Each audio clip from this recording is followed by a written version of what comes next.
Saudações, hoje é a madrugada de 29 de novembro de 2022. Tá um diabo de uma chuva que não para, que está gerando um ruído de fundo que provavelmente vai ficar.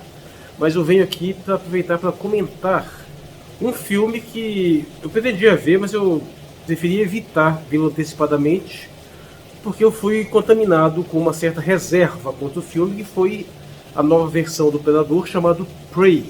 E eu finalmente o assisti na Star Plus, o streaming que eu não sabia que eu tinha, né? Porque quando minha esposa assinou o Disney Plus, na verdade ganhou o Star Plus junto e eu nem sabia, descobri agora. E o fato é que, para minha total surpresa, o Prey é bom. Aliás, é muito bom. E eu tenho que dar o braço a torcer, eu estava errado nas minhas más perspectivas. Claro que o fato de eu ter abaixado os meus níveis de exigência, né? Assim, abaixar a expectativa em si geralmente funciona. Então eu já fui esperando ver uma coisa ruim, e o filme surpreendeu positivamente em quase todos os aspectos, né? E eu discordo largamente da imensa maioria das críticas que foram feitas a ele a respeito de ter uma forçação de uma agenda feminista, de uma lacração ali, que tem algum grau muito suave, mas foi muito bem feito. Antes disso, só para deixar claro que eu estou com uma enorme dificuldade para gravar vídeos. Um dos motivos é esse, porque dependendo da situação, a chuva faz tanto barulho que eu não consigo. Passei por uma gripe muito forte, aliás, ainda estou passando, todo mundo está passando aqui em casa, está muito complicado de gravar. E eu estou acompanhando o cenário político, estou acompanhando a Copa do Mundo, e eu estou querendo alternar, pelo menos, um vídeo sobre um tema que não seja esse horror que é esse nosso cenário político ideológico atual, com um tema de ficção científica ou de filosofia. Então, voltando aqui ao Prey, a minha grande surpresa se deve principalmente ao fato de que, apesar de ter essa ideia um tanto quanto exótica, né, você explorar uma das edições desses extraterrestres, os Yautjas, que vêm à Terra para caçar seres, não só seres humanos, mas até grandes animais também, essa nova edição, ao tentar ambientar ela no século XVIII, 1700 e tanto, nos Estados Unidos, ainda nas aldeias Comanches, e ao mesmo tempo tentar colocar um protagonismo feminino que a princípio não caberia, eu estava muito preocupado com essa fusão. Mas espantosamente funcionou, apesar de alguns poréns que eu tenho que deixar mais claro posteriormente. Mas a questão é que não verifiquei aquela denúncia, como se tem feito, de que é uma típica heroína feminista, fodona, lacradora. Não é. Pelo contrário, ela passa por muita dificuldade, ela tem que se esforçar muito, aprender muito, ela usa a maior parte do tempo.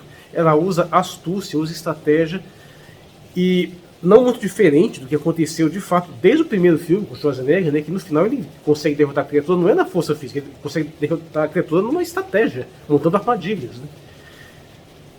Só que o modo como isso foi feito acabou casando, acabou se tornando verossímil, porque primeiro que ele restringiu bastante a ambientação. É uma aldeia, uma tribo Comanche, mas é uma tribo menor, mais isolada. E numa situação dessas, que tivesse uma índia, né, que tivesse esse ensejo maior de se tornar caçadora, isso é perfeitamente verossímil, tem essa excepcionalidade, né? O que eu falei em uma ocasião anterior é que isso não é tradicional. Não se tem notícia de mulheres guerreiras indígenas. A gente tem notícias de mulheres guerreiras nas grandes civilizações, mas nessas tradições indígenas a gente não tem. Mas não quer dizer que não possa ter havido. Evidentemente, uma excepcionalidade aqui e ali é perfeitamente plausível. E além do mais, eles utilizaram um recurso muito comum, que normalmente se utiliza para tornar mais verossímil essa possibilidade, que é ela ter um apoio masculino significativo, de alguém bastante competente. Pega, por exemplo, lá o desenho da Disney, a Valente, da Pixar, né? Que ela tem o apoio do pai. O tempo todo o pai apoia ela na parte das decisões dela. Então esse é um recurso que geralmente funciona bastante, né? Nesse caso, a protagonista tem o apoio do irmão, que é um grande caçador, extremamente competente, é uma espécie de herói da aldeia, assim, né? E claro que ela tem uns conflitos, tem umas tensões, ele tem algumas falas assim, de alguns dos índios assim, que não gostam muito da tá tentando invadir, assumir esses papéis masculinos, né? Que às vezes pode soar um pouco anacrônico, mas eu acho que até que soa razoavelmente natural. E esse irmão dela, ele não apenas dá um apoio, ele também critica, ele cobra dela, ele ajuda a aperfeiçoar ela, né? E tanto que ele acompanha a maior parte do tempo da jornada e a decisão que ela vai ter de ir para frente para efetivamente enfrentar a criatura mesmo, é porque aí, cara, vou entrar no spoiler, não tem jeito. É depois que o irmão dele é morto. Aí ela de fato decide tomar a decisão de partir para esse confronto final, né? Só que até lá ela teve uma longa preparação, onde ela teve muita oportunidade de observar, porque como ela mesma reconhece, o Yautja não a considerava uma ameaça, então ele nunca visou ele. Ele chegava numa situação onde ela estava no meio, matava um monte de gente e ele não estava nem aí para ela. E nessa situação ela observava, ela tinha uma capacidade de observação mais apurada, assim, né? Ela percebia detalhes e ela pôde observar várias vezes a situação ocorrendo, assim. Em algum momento ela foi salva, inclusive, de um urso pelo Yautja que ele pegava na hora, né? O urso. Então ela ia. E tem uma sequência impressionante quando chegam os colonizadores brancos, né, que tentam montar uma armadilha para pegar o Yautja, que estavam atrás dele também. E tem uma verdadeira guerra campal. Aí tem um ponto que é um pouco mais inverossímil, mas que acontece em na maioria dos filmes, na verdade, é aquela situação de vários indivíduos atacando uma criatura extremamente poderosa e o pessoal vê que o bicho destrói todo mundo e ninguém foge, todo mundo é com a coragem naquele da participação do bicho. Isso é meio improvável, mas isso acontece em quase todos os filmes. São raros aquelas situações onde o pessoal vê que o desafio é muito grande, o pessoal foge, né? E no filme todo mundo é assim, os índios também são assim, lutam até o fim, ninguém foge. E essa sequência acontece coisas muito interessantes e toda a ambientação é bem construída. O que eu senti de problemático no filme foi alguns problemas de ritmo, especialmente no começo. Acho que ele demora um pouco para engrenar, apesar de ter uma abertura excelente, a mais bela abertura dos filmes da franquia Predador, que realmente é aquela sequência assim, quando aparece, você só vê as nuvens turbulentas, assim, como se fosse, a própria protagonista chama de Thunderbird, né? E o modo como entra o título, muito bacana também. Confesso que a trilha sonora não me amarrou muito, assim. É muito interessante o fato de você ver as tribos falando em linguagem indígena original, né? Inclusive que não é traduzida. Os colonizadores brancos também, a maior parte das fazendas também não são traduzidas, apesar de que são dedutíveis pelo contexto. Isso é interessante, gera uma certa imersão, é bastante exótica. Mas o fato é que eu fiquei totalmente impressionado com o filme. O filme funciona bem, a dinâmica é boa, é verossímil, e no final tem uns certos exageros, mas esses exageros estão em todos os filmes da franquia. Talvez esse seja um pouquinho mais. E o ponto é que também seria interessante se eles tivessem colocado uma protagonista que fosse fisicamente um pouco mais convincente, né? Porque a gente tem esses relatos de mulheres guerreiras dessa história que nenhuma era minhonzinha, todas eram mulheres relativamente grandes e fortes, né? E ela não é tanto, mas a abordagem dela, quando é mais centrada em estratégia e mais centrada assim em bolar um plano bem apurado, acaba sendo surpreendentemente convincente. Tem os elementos que sim, me deixaram assim, mais inverossímil, na verdade nem tem muito a ver com isso, né? Por exemplo, tem uma sequência logo no começo, quando o cachorro lá o cachorro dela fere uma parte da cauda lá, ela passa lá uma pomada para curar e, bicho, quem teve cachorro sabe que isso não funciona. Você passa a pomada, o bicho vai lambe tudo. Assim, e a pomada não era uma pomada repelente, né? Na verdade era um tipo de droga que ela mesma desenvolveu, baseado com tipo de vegetal que ela colhia ali, que tinha a propriedade de conter infecção, curar dor e mais interessante, tem a propriedade de baixar a temperatura do corpo. E aí você vê que não é uma simples questão dela ser guerreira. Também tem essa dimensão feminina do curandeirismo também, né, que sempre é frequentemente associado às mulheres, de saber preparar uma determinada poção, né?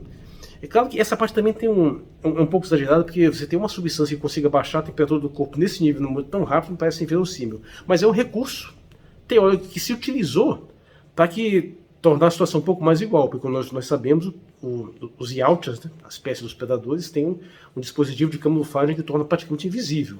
Mas ele só tem visão infravermelha, então se você consegue esfriar o corpo, você também fica invisível para ele. Então essa é a estratégia que ela descobre, ela utiliza, para meio que se tornar invisível para ele. E tem também o fato de ela utilizar uma arma de fogo, que ela não conhecia, um dos colonizadores ensinou ela a utilizar, né? E é montando uma estratégia bem montada que ela consegue efetivamente derrotar o bicho. Não foi assim na base da força bruta. Apesar que quando a criatura se convenceu que ela realmente era uma ameaça, aí ela já tinha conseguido uma grande vantagem, ela já tinha ferido, colocado vários ferimentos neles. Né? E aí tem os exageros, tem um momento que ela pula lá em cima dele, pulou de uma altura muito alta, um negócio meio absurdo. Tem também um certo...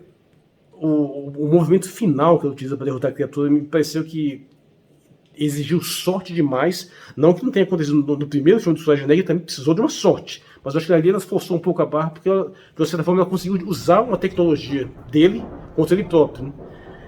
Depois de ficar invisível, meter um tirão na cabeça dele, tirar a máscara e conseguiu usar meio que a máscara contra ele.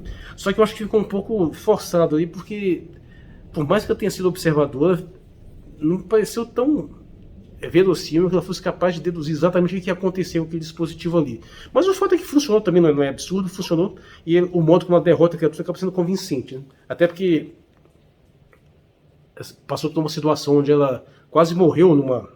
Aquelas famosas cenas da lama, coisa que parece tipo areia movediça, que você vai afundando assim, e depois ela descobre que ela monta um cenário numa situação tá, onde o bicho cai nessa situação e funcionou bem, cara. O filme é bom, tem que admitir. Tem alguns probleminhas aqui e ali, tem um momento, ela passa a maior parte do tempo se esforçando, se aperfeiçoando, ela se dá mal várias vezes, apanha um bocado, o irmão dela tem que salvar ela mais de uma vez, e na verdade o irmão dela também consegue consegue ferir bastante a criatura também antes de morrer. Mas tem um momento assim que de repente ela consegue sair matando um monte de cara também. Essa parte ficou um pouco mais exagerada também. Mas não chega assim a ser absurdo não, porque depois ele já tinha passado por tanta coisa assim também que é aquele negócio. Se você for pensar em termos assim meio de videogame, já tinha acumulado tanto ponto de experiência que essa altura já devia estar mais forte mesmo. Tem algumas licenças poéticas depois para desenvolver a ideia de amarrar o machado numa corda para jogar e puxar de volta, que não funciona. Machado é uma das coisas mais difíceis que existe para arremessar, o arremesso tem que ser giratório. Se você amarra uma corda, não tem como o giro funcionar. Mas assim, é um clichê que costuma aparecer também em alguns filmes, essas soluções assim, meio mirabolantes de armas que pragmaticamente acabam não funcionando. Mas o fato que o veredito final é que o filme me surpreendeu positivamente. Discordo da maioria das críticas de que se trata de uma lacração inverossímil, que aquela menininha fininha consegue derrotar o Predador. Não é nada disso, é bem trabalhado, bem desenvolvido, tem umas falhas, tem uns problemas que esse começo eu já apontei, mas no geral estou muito satisfeito, e eu gosto, porque eu gosto muito da franquia Predador. Eu já comentei anteriormente aqui naquele vídeo Lula vs Alien, Pondé vs Predador, onde eu misturo a comparação das franquias Alien e Predador com a questão entre Lula e Bolsonaro, que foi o Felipe Pondé que fez essa associação, né? Então eu comento nesse vídeo. Inclusive eu faço uma breve recapitulação também da franquia ali, né? E a verdade é que continuo gostando muito de todos os filmes da franquia Predador, desde o primeiro, inclusive até o Depredator de 2019, que todo mundo odiou, eu gostei, e fico muito satisfeito de ver que eu também gostei desse. Assim, tem alguns problemas? Tem. Eu acho que algumas críticas são um pouco merecidas, mas definitivamente o filme não merecia esse hate que ele sofreu. E trata-se de mais um daqueles casos onde o problema está mais fora do filme do que dentro dele efetivamente. A minha crítica inicial fundamental era que, se você quer homenagear uma cultura comanche, você não deveria introduzir esse elemento assim dissonante, né? Mas bem ou mal, do modo como foi introduzido, eu acho que conseguiram fazer meio que as duas coisas. Eu ainda acho que seria melhor ter feito uma coisa mais tradicional e ter desenvolvido mais essa temática de contra uma heroína, talvez no outro filme, mas no final das contas acabou ficando bom. Agora, tem uns elementos, assim, já em relação à franquia, eu achei o Yacht muito diferente dos normalmente eles são, né? A aparência dele não parece a mesma, deve ser um outro tipo de sub-raça. A tecnologia dele está muito interessante também, mas eu discordo daquelas críticas que acham que, como ele está tipo 200 e tantos anos atrás, a tecnologia tinha que estar proporcionalmente mais primitiva. Não funciona assim. O desenvolvimento tecnológico não é assim previsível. Nada impede que aquele criatura tivesse uma tecnologia até superior, porque a gente não sabe exatamente o que está envolvido, se são todos de uma mesma linhagem, de uma mesma nação, de uma mesma categoria, de uma mesma classe. Pode ser uma outra tribo, até uma outra colônia que tem tecnologias diferentes. A gente não sabe se a tecnologia estagnou, se de repente até degenerou. Então essas críticas são acho que são facilmente superáveis. Permanece o problema de que, infelizmente, até para os próprios autores, eles concebem os Yautjas como se fosse uma raça inteira de guerreiros, de caçadores, uma civilização totalmente baseada na caça. Eu acho que isso é um infantilismo desse, de você tentar reduzir toda uma civilização com certeza complexa a um único aspecto, apesar de que houve alguns esforços de algumas obras, especialmente em quadrinhos, né, em livros, de você ir numa direção um pouco diferente. Eu acho até que os próprios filmes, eles dão sugestões um pouco diferentes. Se você for pensar bem, você não tem como deduzir todas as características culturais de uma civilização por causa de um fenômeno isolado. Seria perfeitamente possível que tivesse todos esses fenômenos aqui dessas criaturas caçando, e esse hábito fosse até minoritário da civilização, de repente fosse um hábito até repreendido da civilização, né? Mas infelizmente os próprios produtores às vezes acabam caindo numa certa superficialidades assim, e aqui eu não vi muito como se poderia fugir disso. Comparando com os filmes anteriores, eu acho que funciona muito bem. Todos os filmes da franquia, o primeiro com Schwarzenegger, né, que é de 86, o segundo que é com Danny Glover, de 90, infelizmente teve aquele enorme ato. Depois vem os Alien vs Predator, que são os piores por causa da característica Alien, que meio que estraga tudo, mas o Predators depois muito bom, e o The Predator também gostei. Então, só para dizer que realmente estou satisfeito com o resultado e continuo gostando muito da franquia, e eu achei esse filme bom. Falei. Dito isso, só queria deixar claro que eu estou atento às questões políticas, né, envolvidas, mas eu estou tentando até acompanhar menos, até para me desintoxicar, para passar até uma mensagem aqui, que é o seguinte: entre inúmeras outras coisas que se possa ser dito da desgraça hedionda chamada bolsonarismo, que é engraçado que esse tema aparece também no meu outro vídeo sobre o Predador, então vamos colocar ele aqui também. É que ele é um movimento de ódio, né? Isso é uma das coisas que o pessoal diz assim abertamente, figura de canibal, mas isso é fato mesmo. Ele é um movimento com o objetivo de estimular ódio nas pessoas, estimular o ódio mais irracional, mais visceral, mais brutal possível. E a grande vitória de um movimento de ódio não é fazer aqueles que o seguem odiar, é quando ele consegue fazer até os seus adversários odiá-lo.